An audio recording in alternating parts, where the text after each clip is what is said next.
Sorry, I've been so sick. It is so much like just so much going behind the scenes of my life. It's just really like a lot of ups and downs in life. It's like is to have just peace for more than 6 months. Is that unrealistic? I know how they always say like account for Murphy, like Murphy's law. Anything that can go wrong will go wrong. But it just seemed like that's kind of like what life is really all about. Like you really have to ignore the bad part of life. Like not even like bad, but just the chronicles and the down part. To I feel like to have like a sane existence or good mental health, you have to really learn how to ignore, excuse me, everything that's going on around you and everything that happens. Like you have to really be like, huh? Excuse me. My bronchitis, y'all, has been acting up. God, I shouldn't be drinking this. That's the issue. As I shouldn't be drinking this. I got freaking. I've been eating chocolate chip. I got chocolate chips all in my hand. I can't stop. Listen, why do I got all these? So I had wanted some cookies from Subway. I had stopped and got that, and then I definitely wanted a frappe from McDonald's. Since I guess Starbucks, you know, ain't being supported right now. But yeah, so y'all, I have been having such a difficult time dealing with government assistance as usual. Like I just was texting my grandmother and she's like, "Why are they always like messing with you?" And I just feel like it's because I put out there that I don't want to be on government assistance. And I feel like since I'm trying so hard to not be on government assistance and climb up out of this hole, it seems like it's always something. Now I'm dealing with now I'm dealing with my son's Medicaid. Um I think I had made a video talking about this prior. No, all of my household's Medicaid got cut off. But now I'm dealing with my son who has the disabilities. Like I'm dealing with his Medicaid. And they have just messed up so much with the account of their era. Like it's causing a big headache like financially. And so, but it's like I'm just like my grandmother's like, well, try to stay positive and all of that stuff. And I promise at the end of last year, I made it up in my mind that I was going to stay positive, like kind of no matter what. Like I was going to just stay positive and keep moving forward. And so I was like, yeah, of course, like I am gonna stay positive. I know like this is gonna eventually work out, for the good or whatever. So I'm not gonna like trip on it or get down on it.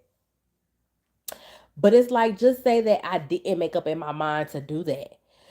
That I didn't make up in my mind to do that. Like I feel like money solves a lot of issues. Money might not solve every issue, but money solves a lot of issues, especially when you don't have to like depend on any type of like government assistance or anything like that. Like I said, there's really no accountability on their part. Like I have been calling. One day I stayed on the phone for 8 hours.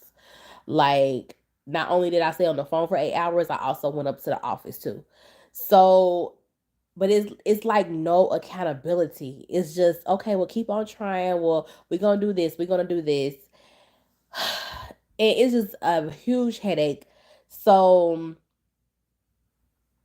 I'm just so thankful that like his doctors did not cancel the appointments because that's one thing too that's so crazy.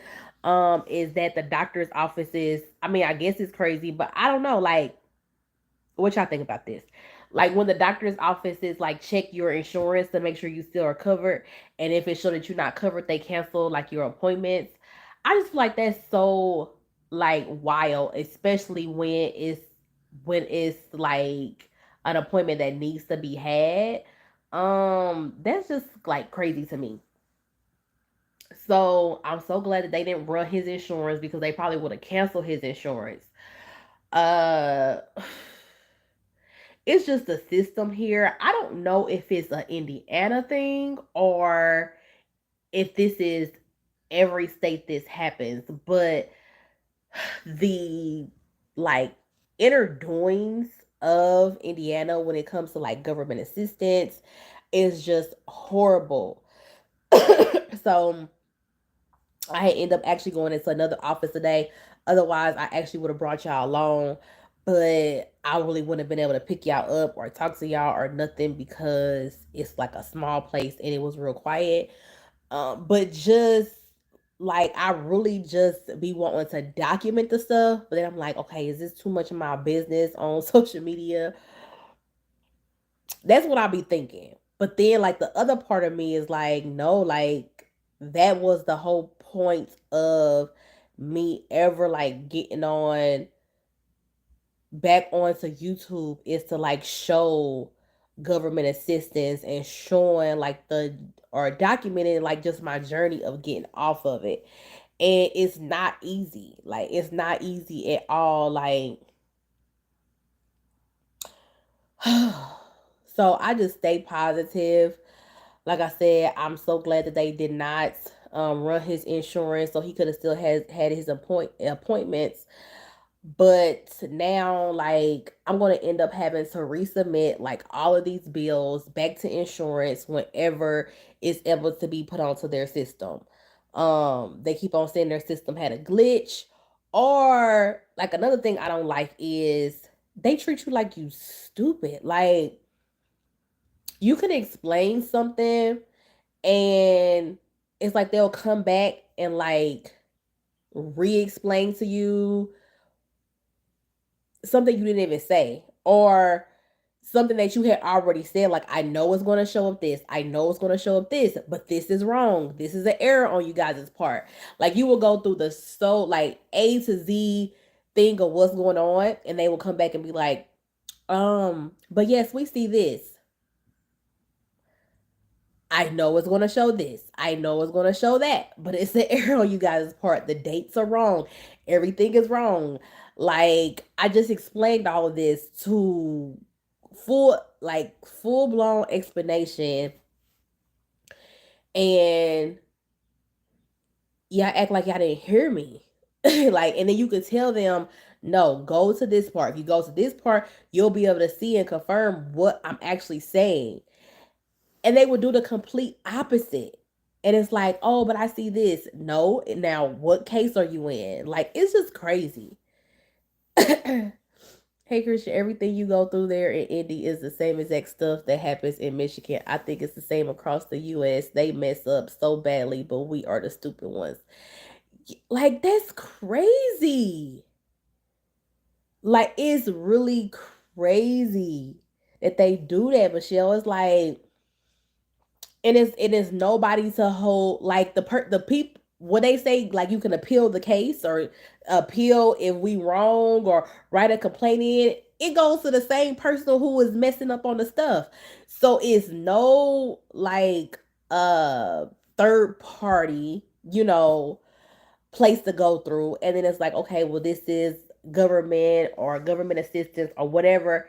And so it's no like lawyers or anything you could ever really go to because nobody wants to pick up a case that's really all getting ran by the same exact people. Um, and it's just like they all in cahoots with each other. Like even last month, I was going through I was going through an old like judgment on my credit from an apartment complex that I was dealing with DV and all that stuff. And so this was probably like 10 years ago They came, like, they ended up finding me or whatever. Like, I actually had forgot about them because me and the people in the office had, like, we was very, like, I was very transparent with them and talking to them about the situation, having to move, all of that, all of the ins and outs. And because every time I have to get a redetermination, I submit everything on time correctly, but they mess up and my benefits get cut off for around 2 months while I wait for the correction. Yes, like that's what they had just did with my whole household. I had made a video about it where, like, um all of our assistants had got cut off due to not turning in paperwork with redetermination. Luckily, I had everything stamped and was like, no, I did turn it in. Like, I got your office that stamped it, date, all of that stuff. And they had to go all the way through the system, like, oh, we do see that you turned it in on time. Like, redetermination was like 2 months prior. I'm not even thinking with that our insurance was gonna be cut off. Like, I'm thinking that y'all would have handled y'all business 2-3 months ago.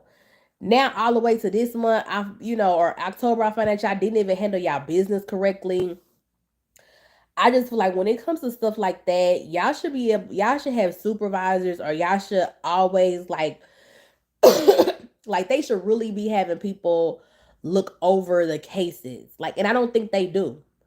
I know when I had worked for FSSA, like, we did have to have, like, supervisors, like, look over stuff, but they were just like, and that was, I think, for only like the first, because I worked for them years ago, like almost 8 years ago. They would, like, look over it briefly for like the first, I think, 30 days after we got out of our classes and stuff, because you got to take, like, a very in-depth, classes, and you got to pass and all of that. Yep, I saw your video. I was like, wow, sounds like everything I go through over and over. It's so frustrating. It's so frustrating. Um, so yeah, we had to, like, take these classes, pass the classes at a certain percentage to just to even be able to go to the next part. If you didn't go, if you didn't, oh, I had already got another one. Thank you. If you didn't pass at a certain percentage, you was not moved on to the next step. So I'm just like, how are these people now doing these cases or something by themselves, or messing up so much? And like I said, this was 8 years ago when I worked for like the Family and Social Service office. So I don't know if they still have to test how I had to test or what. But it's just crazy, like, and then having to resubmit, both of my kids' emergency bills for them having they end up having strep was $2,600 a piece. Like, we ain't even gonna talk about that. Why is the emergency room visit $2,600? Like, $2,600. So they kept calling me multiple times a week, when I kept on letting them know, hey, I'm waiting for, the Medicaid office or whatever to fix they error. So yeah, can y'all stop calling me, because I have to wait until they fix their error so I can resubmit these bills. Um and so they didn't stop calling me. And I end up resubmitting the bills. Once they had sent everything, they said they had to, like, put them on two different insurance, or put them, I don't think me. I stayed the same insurance, but the kids had to get on two separate insurances. One they had to be on for just 30 days, and then it went back to their original insurance, just so they could make sure they was covered, and they was covered the months that they had cut them off. Crazy. Now my other son, they completely messed up on his case. They put him in a whole separate case by himself.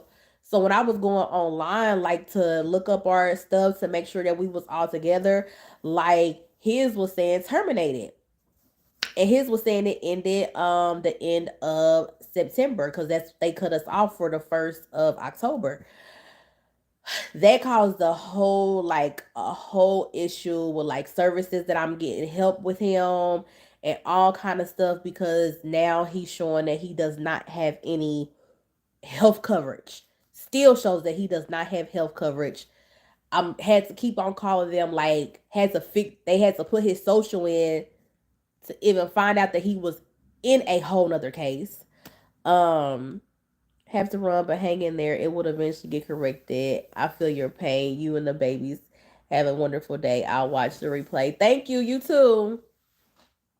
You too. So, like I had already been out. Me and baby girl, we did like been out handling business early in the morning. But yeah, thank you, Michelle, for stopping in. Have a good day. So is this so crazy? Like so they was like, have he ever like been in DCS or all of that stuff? I'm like, absolutely not.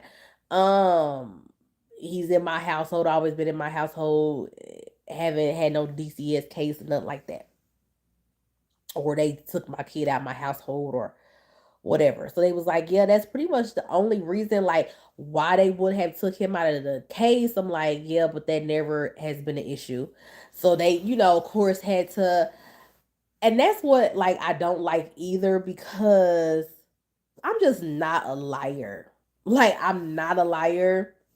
And I hate that when you receive government assistance, it's like you're black labeled or um like very very like heavily on the stereotypes, heavily on the discrimination. And so it's like I have to constantly be reiterating myself because they automatically think you lying. Like if you come in there, they automatically assume you a liar or whatever the case. Like I don't know, but I just hate it. Because like that's something that's always been instilled in me from like my grandmother. You don't lie and you don't steal. You don't want to be called no thief and you don't want to be called no liar. And so like that's always been instilled in me. Like my grandmother, she the sweetest person ever. Like give like will literally give her shirts off of her back while it's 30 degrees outside and just zip up her jacket because she seen that you didn't have a shirt. Like I didn't see her do that before. The sweetest person you'll ever meet. But if you accuse her of lying or stealing, like she's turned into a whole different person. Like you, like them are just two words like that she don't play with. And so I was like raised like that to like see how like lying and stealing like that's a big thing. You don't want to be known as a liar and a thief. And so when I come into these offices and they automatically assume you lying, and then of course, and then number two is I hate for people to play on my intelligence or I don't know, just put me in a box because I'm a black woman with children that receives government assistance. I mean, it just is what it is. They just think that you are not educated. Um, like just a whole lot of stereotypes. Is just so much bull, and so like you always have to constantly reiterate yourself. They always think you're lying. They always gonna like go and cross, to make sure you're saying what you're saying. I guess which they have to because it is a lot of people who lie and get over on the system. But if I'm coming in here speaking professionally, um, like I'm not outraged, I'm not whatever. I just feel like you should always give excuse me, a human the benefit of the doubt until they show you otherwise. And so if I'm coming into the office and I'm not showing you otherwise, for you to like, well, no, this has to be the thing. No, it has to be an error on you guys' part. Like, can you guys acknowledge that you make mistakes all the time? Can you acknowledge that it's 8 something in the morning and I definitely don't want to be up in this office and waste my time? I mean, can you acknowledge that with Medicaid, you don't get no checks. This is not like the Medicaid check is coming to my door. So what benefit is it to me to be up here trying to lie to y'all? And why would I want to even like be in prison for the rest of my life dealing with the government. Like on some freaking health coverage. It ain't never been that deep. So, but that's what I just be like, I have to just stay like encouraged and just like know that everything is gonna work out, because this is just a constant thing. I know now that it's a constant thing. And I don't know if that's with me turning 35. Like I said, the new year, I really changed my mindset into thinking to stop being so victimized. I mean, which this is wrong that they do it to me or anybody else, but like I just had to like quit taking things so personal. Um like my dad, he always like says that to me, like it's not personal, like it's not just a you thing, like quit taking it personal. It's just how the system is. It's just how excuse me, how people believe or whatever, but it's not personal. um but me, like I don't know if that's like the cancer in me or what, but it's like I take things personal. My feelings get hurt, like I'm emotional, so I get very passionate about stuff. And I just feel like, um, I don't know, something needs to be done though.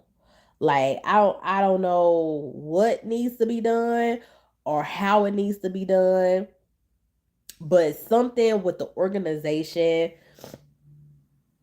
Um, I mean, I feel like they need to go back to having more of like the office the office kind of setting, where you do go back into a cubicle, like CCDF, which is the child care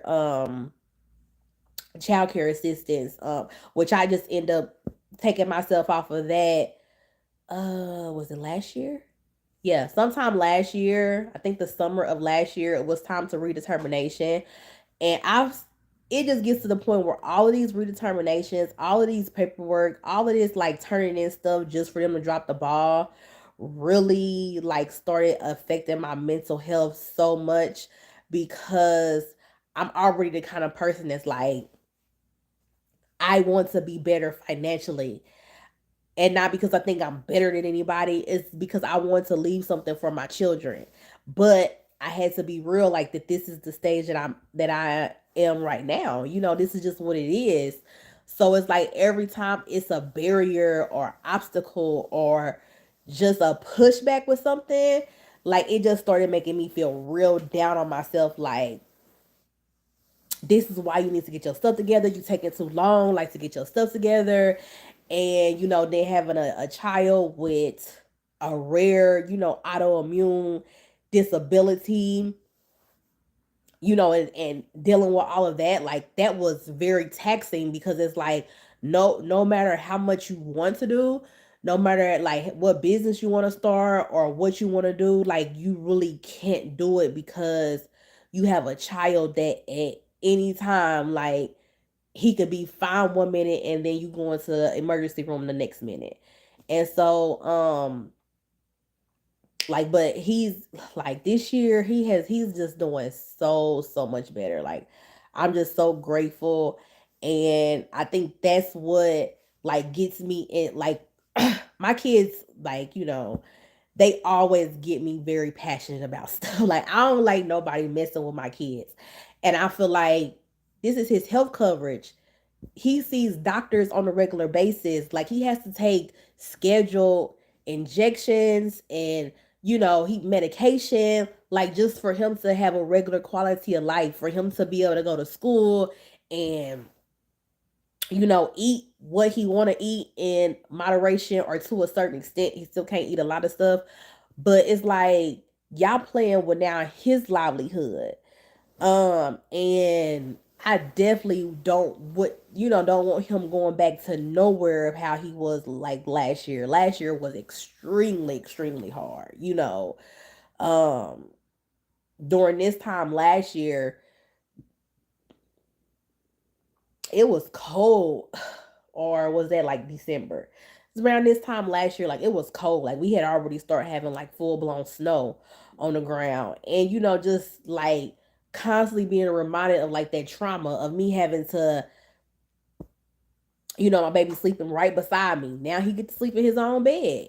At first, like he had to stay right beside me because I had to be running out, throughout the night, like taking him outside, putting my winter coat on, taking him outside to cool him off and all kind of stuff. Cause, his body would heat up in the middle of the night, like just in his sleep. And just all kind of having to do all of this so he wouldn't like go into anaphylactic shock, just his body, like. And so to know that he's has done a come like not all the way a 180, but he's about 100, 120. Like his health is so much better, and that's because of medications and just us kind of getting to the core of food and all of that with him. It's like, and then boom, this happens. And it's like it's just always something to try to knock us back. Um, but now it's like I'm just staying encouraged, like that I know that everything gonna get corrected. Like Michelle said, eventually, everything is gonna work out. And like just knowing that in the meantime or while it's working out or waiting to work out, that the doctors and all of that stuff will have some type of compassion and knowing that they gonna get paid. Like y'all gonna get your money. Um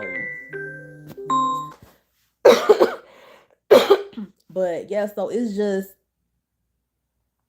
a whole headache, like when it comes to government assistance. Like it's really a whole headache. And I pray for people who are not able bodied, people who are reaching a senior citizen years and all of that stuff, and they have to like really rely on the government assistance. Like they can't go work more or do more to not have it. I really be praying for those people because, or just people with extreme mental health, who's going through mental health issues, because not everybody can just click a switch and say, today I'm going to choose happiness. Like that just can't work for a lot of people. And I've been in a state where like that would have sounded completely insane to me, or for somebody to tell me to do that. So it's like I know what that feels like to be at that, stage in your mental health. And these people make it so bad, and like they wonder why people in poverty have extreme mental health issues. Like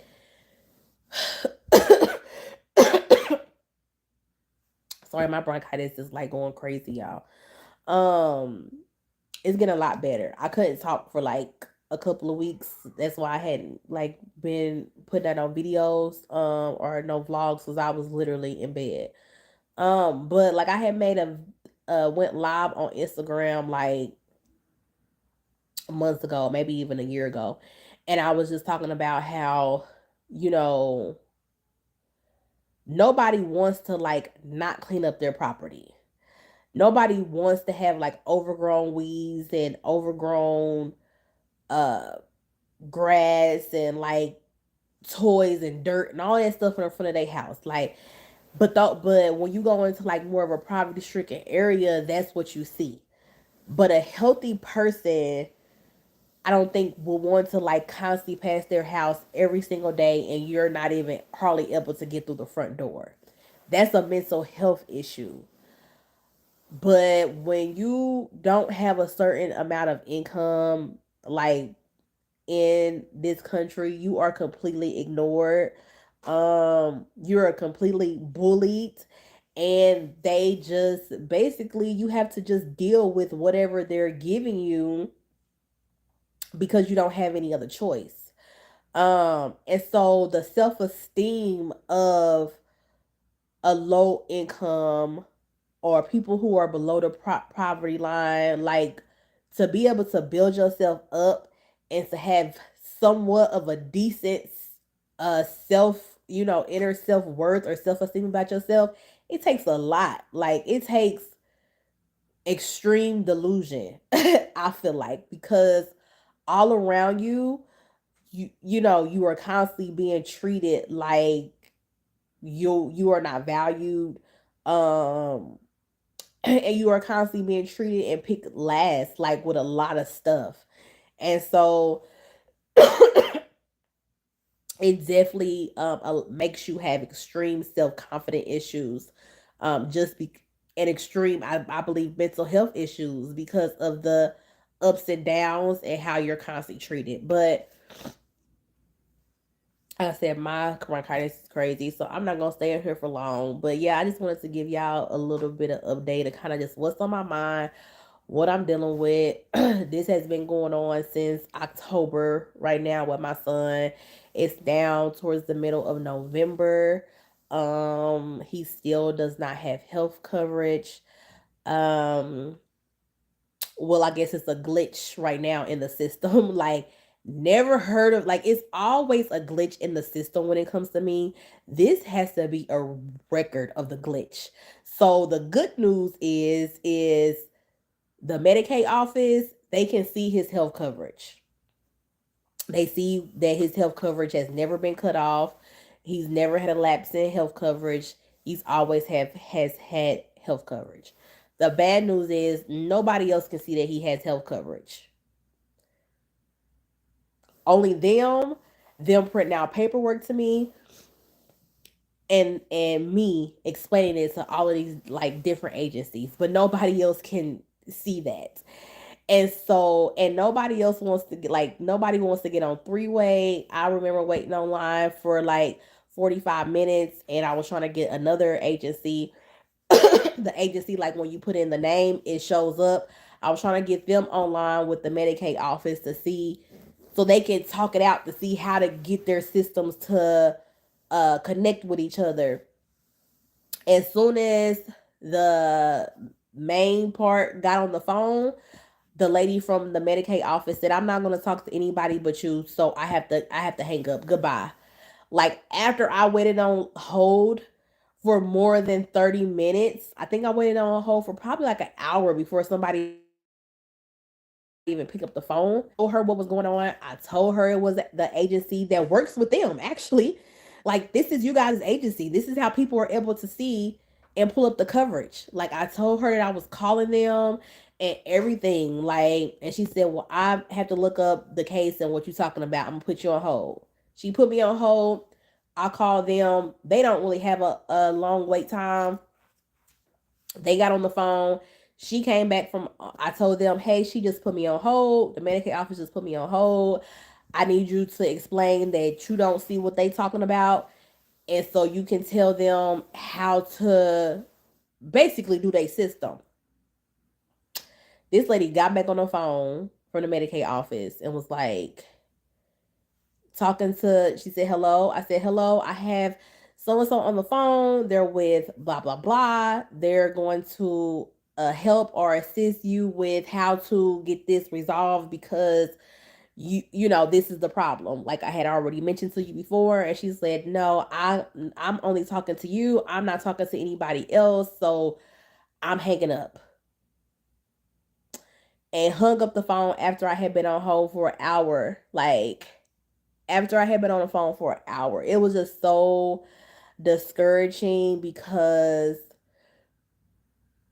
before I had called her to let her know that, I had already spoke to someone, and they told me that they could not make outbound calls, but I can make outbound calls and I can get them on three-way together.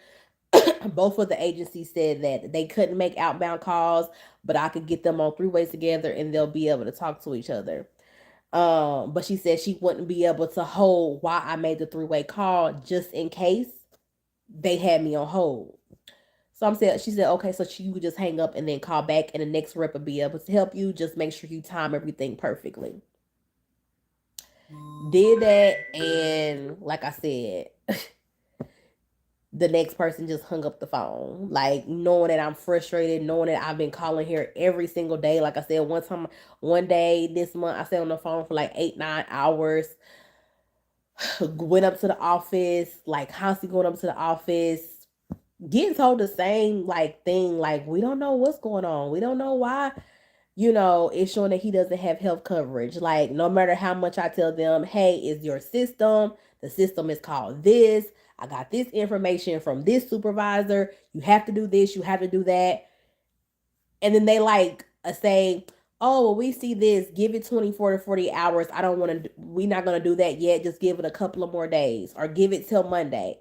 Like they're doing everything to like not do their job and to put me on hold, like to have me wait. And so I went there today.